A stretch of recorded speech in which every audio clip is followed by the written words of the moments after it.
Hi,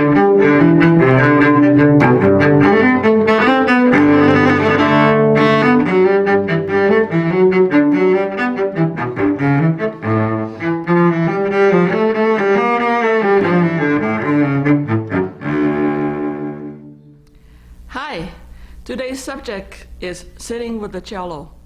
Basic posture, chair height, and end pin length. These points are important because if you change any of them, your intonation will be affected.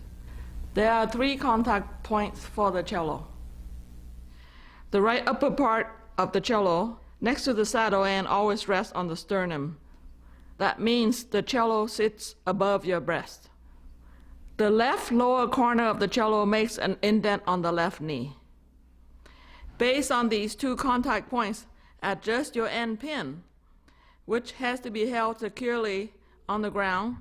If it's a wood floor, then you have to do it with a strap.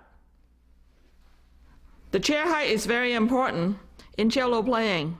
The chair ought to be of a height that when you sit down, your thigh slopes somewhat downward.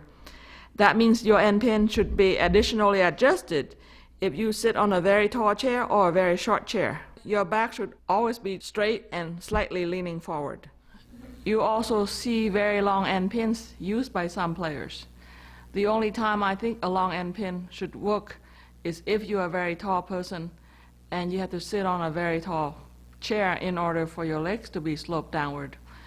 Otherwise, tall end pins would cause you to lose contact with your cello because your knee can't hold the left corner anymore, causing the cello to swivel and you'll be in trouble.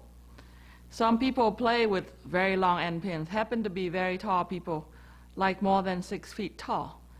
So if you're not in this category, please stick to the guideline. Remember, all these rules might be seen broken by a number of famous players. Doesn't mean you should do it. So learn all the rules before you break them.